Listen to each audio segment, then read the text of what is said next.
A science story, huh? These NYU scientists, I felt right. I was so And I just thought, well, I figured it out It was that golden moment. because science was on my side.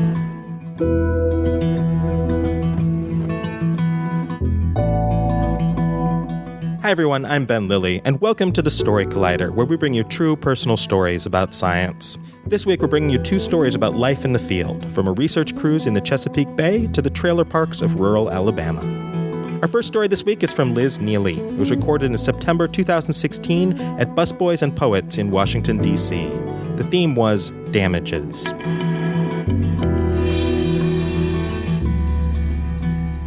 So I started drinking in college, alone. And it's not in a sad and sloppy way, or at least not in a sloppy way, but rather, this was an extravagantly nerdy experiment conducted largely in secrecy. You see, it's the autumn of my freshman year.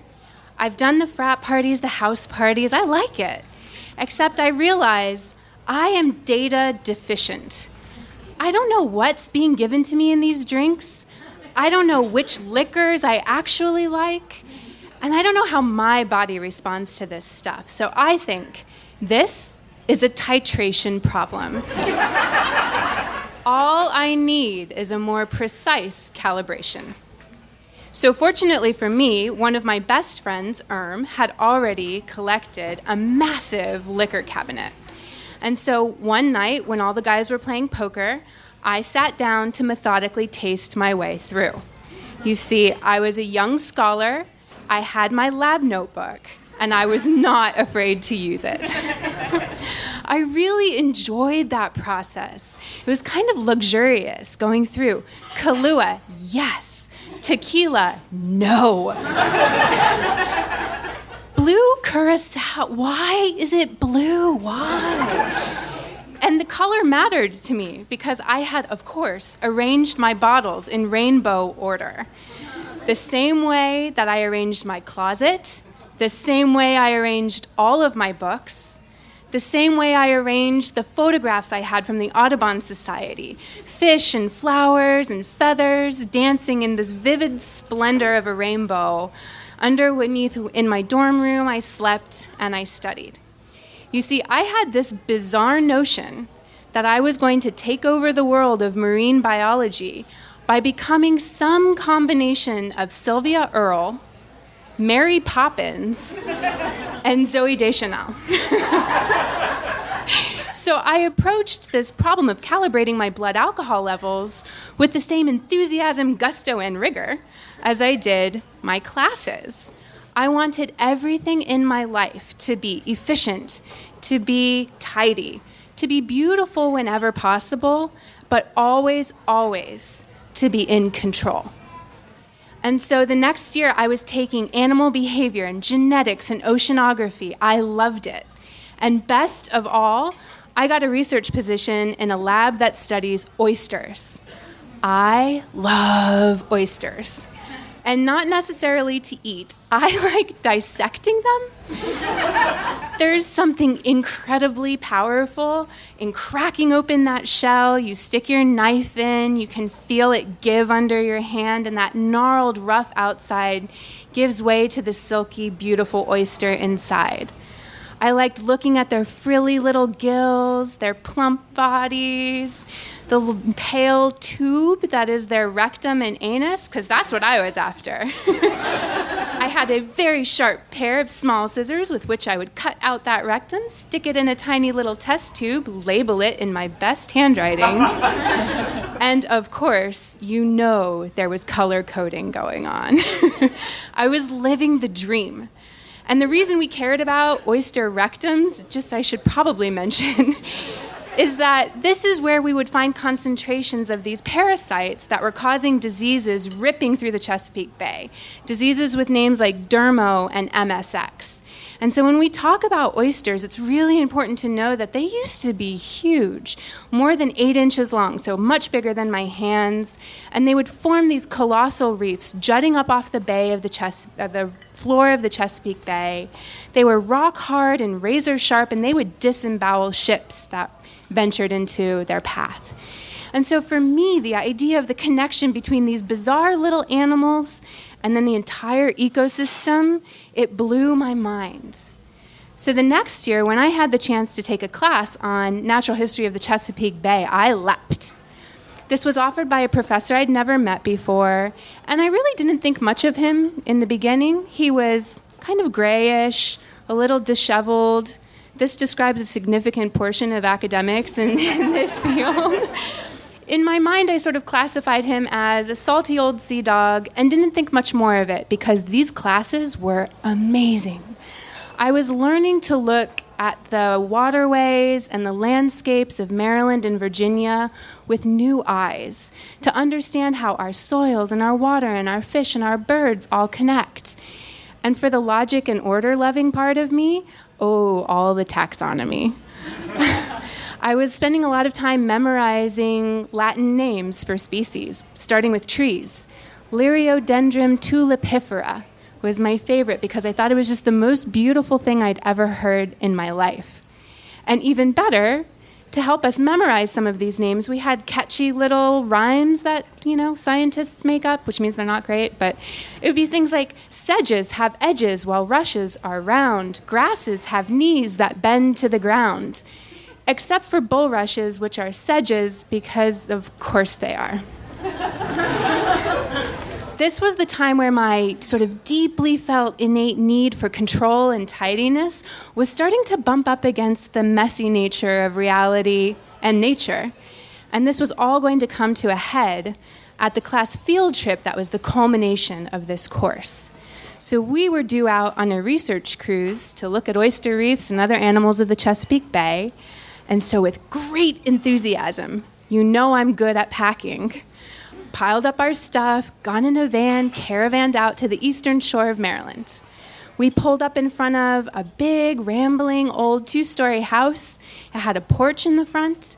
And as we unpacked and settled in for the evening, I was feeling great. My plan is going as it should. When the bottles of alcohol came out that night, I wasn't worried. Guys, I was prepared. I was not prepared to watch that professor start taking tequila shots head-to-head with other students in the class. I was not prepared when one bottle gave way to 2, gave way to 3, and they emptied. And I certainly wasn't prepared when his eyes locked onto me in this bleary way, and he started telling a rambling ghost story about how this old ghost in the house seemed to primarily manifest by going up to the bedroom I was staying at. And this ghost loved to grope young women, and this ghost loved brunettes. Because of course he did. Now, I don't know for sure if this professor was talking about himself, but I knew he was talking about me, and I was done. I wasn't going to sit there and think about this and try and be cool anymore. I bailed. I grabbed a couple of friends. We went up to that bedroom, grabbed my mattress, and dragged it down to the living room where we set up a makeshift camp, right?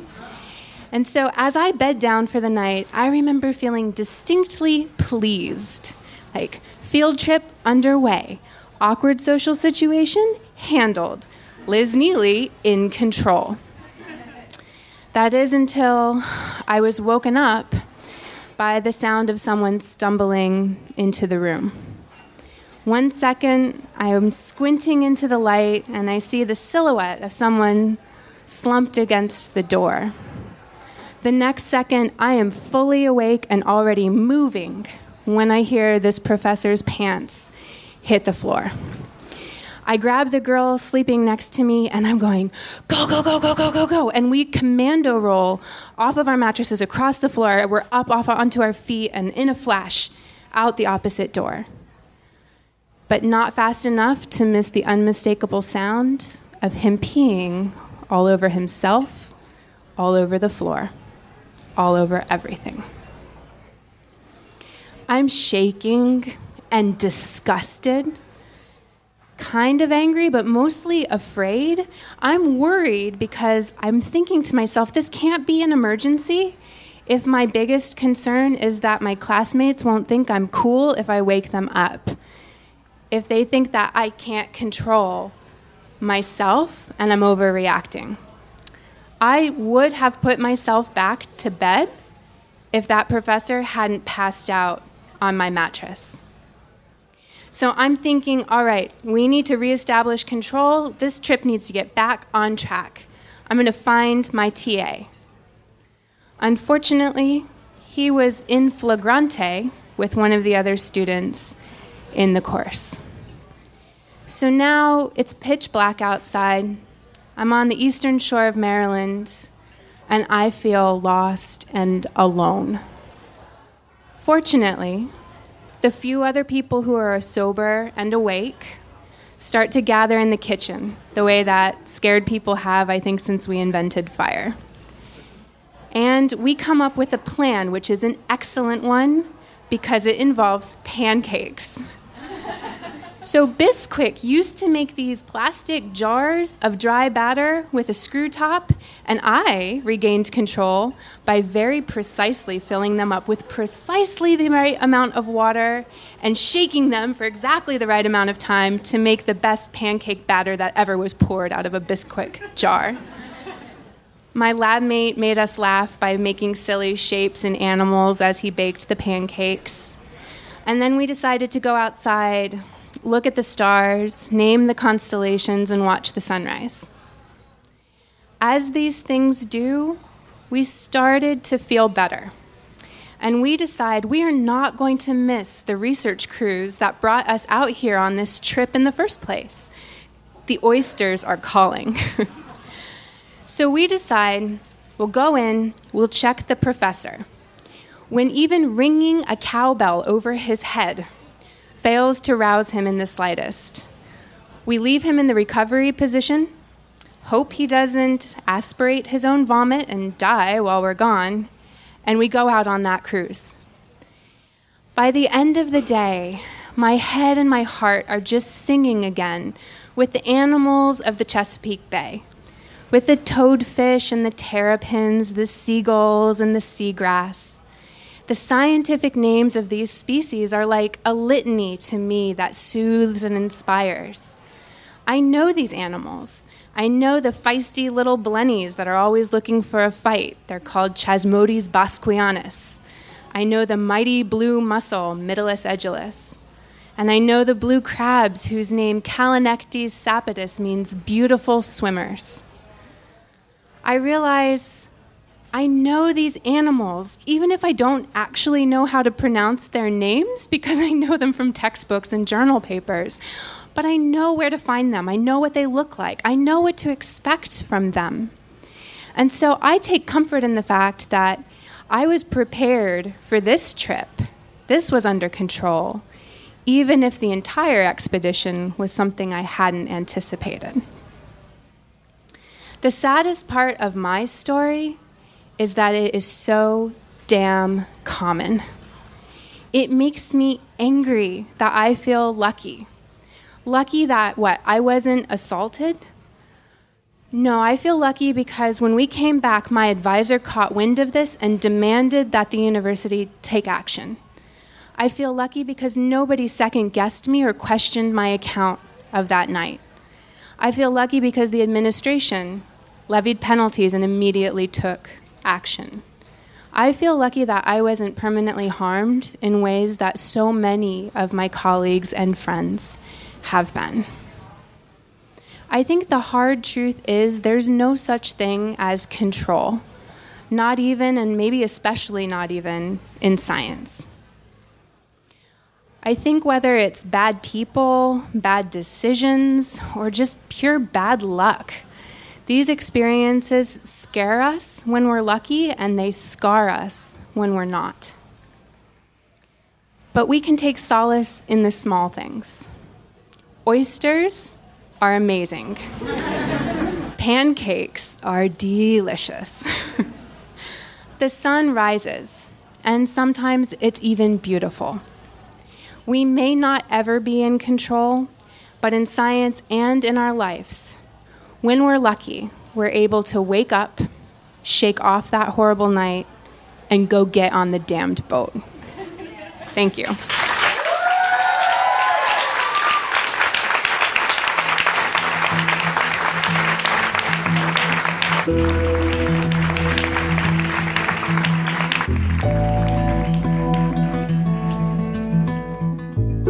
That was Liz Neely. Liz is the executive director of the Story Collider. She's a marine biologist by training and an optimistic worrier by nature.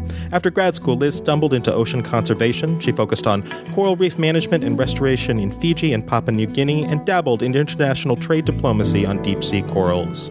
Next, she spent almost a decade at Compass, helping scientists understand journalism, policymaking, and social media. Follow her at Liz Neely, LizNeeley. Stay tuned for the next story after this message from our sponsor.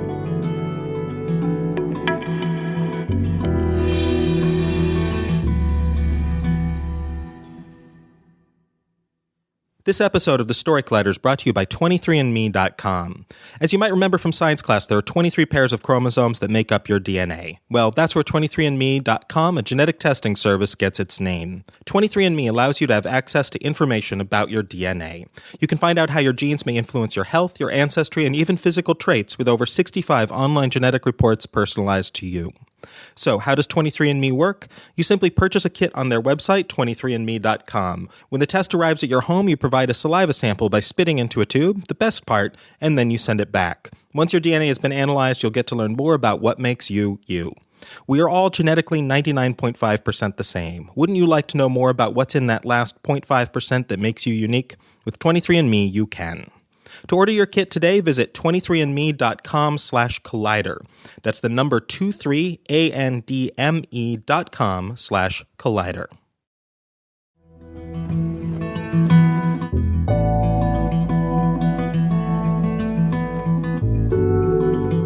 Welcome back. Our second story today is from Heath Copes. It was recorded in November 2016 at the Hilton New Orleans Riverside in New Orleans, Louisiana. The theme was criminology. The show was produced in partnership with Springer Nature's Before the Abstract podcast, which you can find at beforetheabstract.com.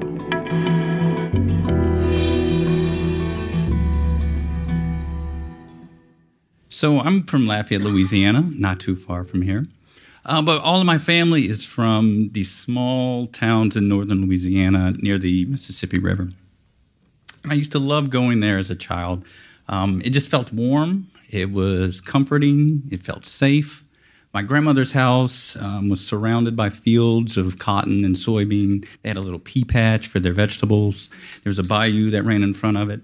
So it was just a place I really enjoyed. And then as I got older, I started to recognize there's more to these places. There's kind of a darker side to them.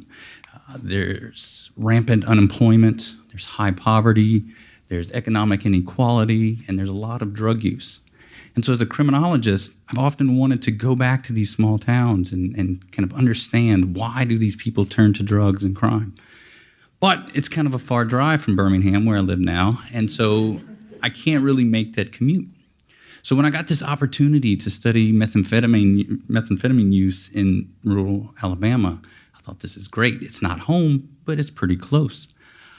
So I started a project, a photoethnography. So I was working with photographer Jared Ragland, and our plan was to go up to North Alabama, Sand Mountain, and document the lives of these people who use methamphetamine.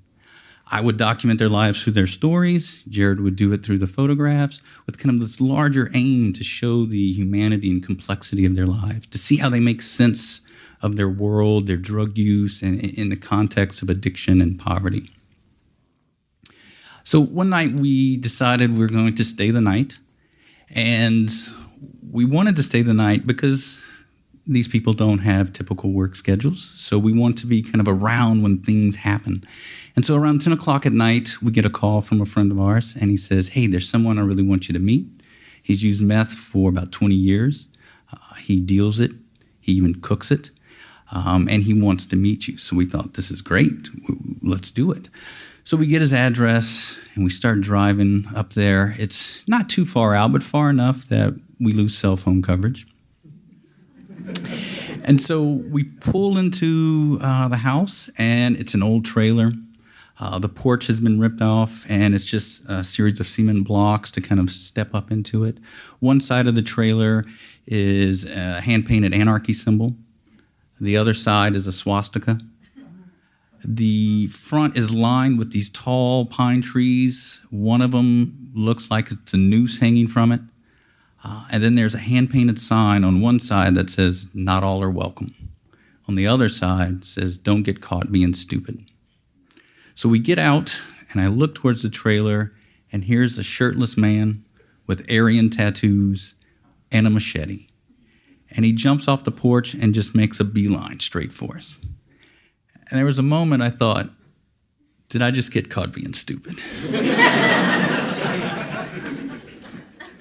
Fortunately, in that moment, no. Chico was a great participant. He welcomed us into his home. He was open. He shared his stories with us. He's given us an open invitation to come back anytime. But then I realized there's other ways to get caught being stupid. I've interviewed people for 15 years. I've interviewed people who've committed identity thefts, robberies, auto thefts, drug distribution, drug manufacturing. And I figured this project would be the same. You know, you hear sad stories, but you don't take them home with you. But then I slowly started to realize that's not the case this time. For the first 7 or so months of this project, I would always be really tired when we get home. So the next day, I didn't want to do anything. I didn't want to talk to anyone. I just wanted to sleep. And I just assumed this is because it's a long drive. It's 2 hours from my house. You talk to these people all day. And I'm getting a little older, so I don't have the energy. But then something happened. I received a text from Alice. Alice is a 21-year-old girl. She was living with Chico at the time. She's very quiet. She's a little socially awkward, but there's something really likable about Alice. But all the time that we were at Chico, she never really interacted with us. She usually just stayed in the back room. So when she reached out, I kind of find it surprising. But she had just reunited with her boyfriend, Ryan. Ryan was 22, just got out of jail. And he kind of has this useful, energetic charisma. And they were going to make a run at going clean. So their plan was they were going to get a job, get a place to live, and stay clean. And I was really hopeful.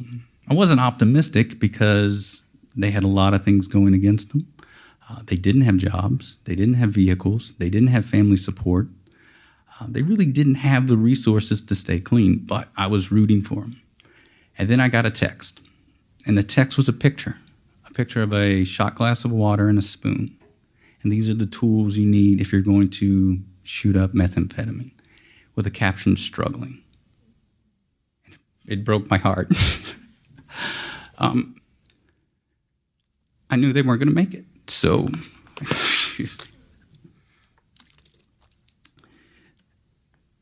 that's when I realized this project is different. I'm connected to these people. But it really hit home when we were with Misty, her 8-year-old son, and JC. JC was on work release at the time. And he was off work at a sawmill, but so it was in between the time where he was off work and he was going back to the camp where he was living. And so Misty and JC were interacting, and I just kind of walked away so that they could have some personal time. And here comes Michael, the 8-year-old boy. He doesn't have a shirt on because it rained that day, and he left it in the mud, so he wasn't wearing a shirt. But he was wearing JC's vest, his safety vest and hard hat. And he came up to me and said, "Why do you worry all the time?"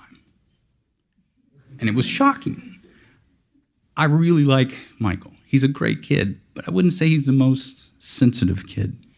And so if he recognized all of these emotions that were just pouring out of me, this anxiety, it must be really bad. I didn't know how to answer it, so I just said, "I don't know," and gave him a hug. But then I started thinking, why do I worry all the time?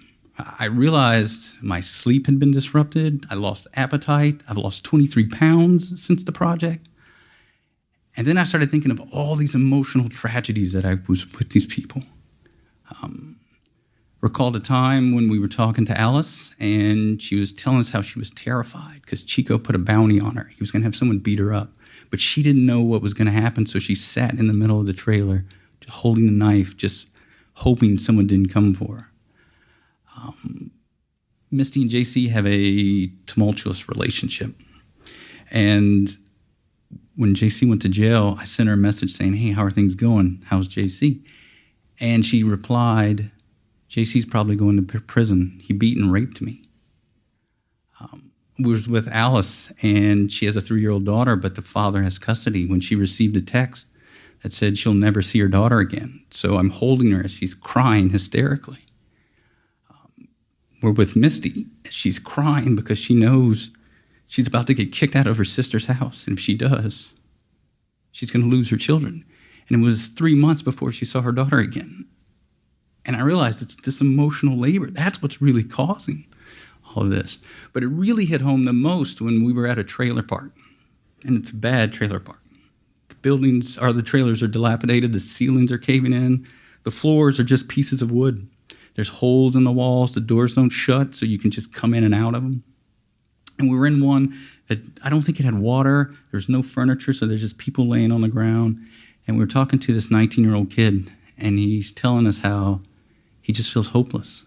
He has nothing. His family doesn't care about him. He's got no job. He has no education. He's living here. He knows that he said when he wakes up tomorrow, he's still going to be here, whether he's high or not, so he might as well be high. And then that made me think of all the kind of suffering that these people are dealing with, these feelings of abandonment, of hopelessness. And it became overwhelming. I thought, I can't do this anymore. I got to quit. I'm just going to leave. They won't notice. So I started reaching out to people. Like, well, how do I deal with this? How do I process this? I talked to my wife. I talked to some criminologists who've done field work, and the message was, leave. You got to get out. So I thought, okay, I'm just going to leave.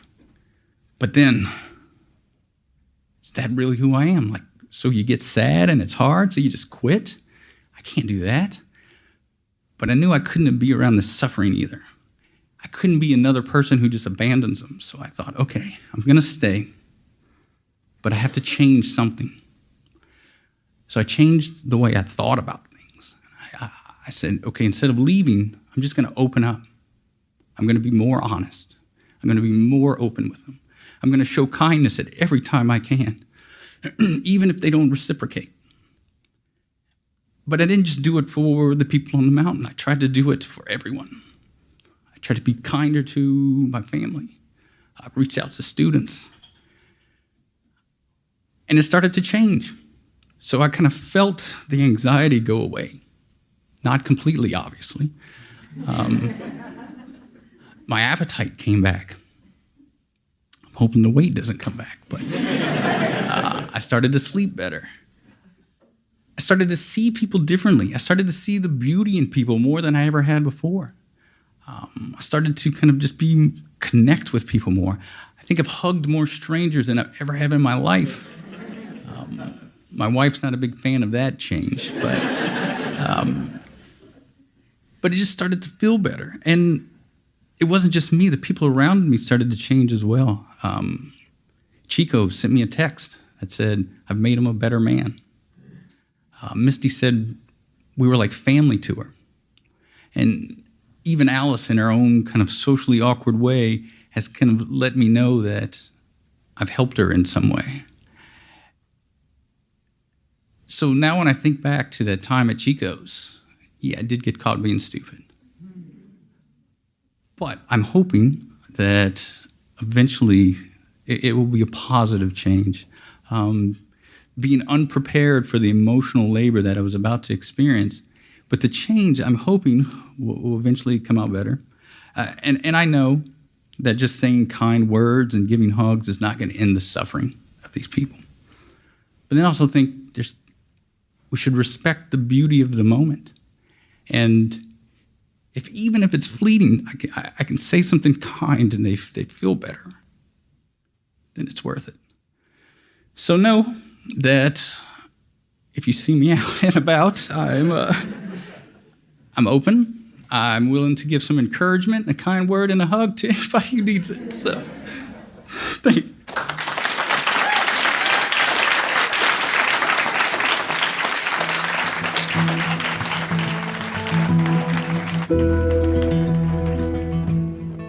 That was Heath Copes. Heath is a professor in the Department of Justice Sciences at the University of Alabama at Birmingham. He has served as the president of the Southern Criminal Justice Association and has been a visiting professor at the University of Oslo, University of South Wales, Aalborg University, and the Center for Alcohol and Drug Research at Aarhus University. He is currently working with Jared Ragland on a photoethnography in rural Alabama. If you enjoyed today's story or a fan of the podcast, please consider subscribing or writing us a review on iTunes. It helps us climb in the rankings, and that helps new people find the podcast. This project was supported by Science Sandbox, a Simons Foundation initiative dedicated to engaging everyone with the process of science. The Story Collider is produced by me, Brian Weck, Darren Barker, Ari Daniel, Christine Gentry, Shane Hanlon, Rosie Waldron, Cassie Saladay, Nissa Greenberg, and Liz Neely. The podcast is produced by Zoe Saunders, and the theme music is by Ghost. Special thanks to Busboys and Poets and Hilton New Orleans Riverside for hosting these shows, and to myself for never doing math. Thanks for listening.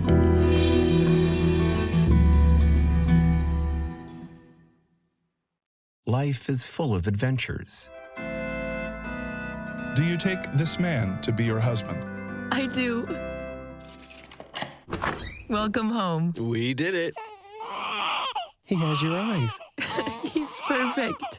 Make the most of them all with PenFed checking and savings accounts. Learn more at PenFed.org. Federally insured by NCUA. To receive any advertised product, you must become a member of PenFed Credit Union.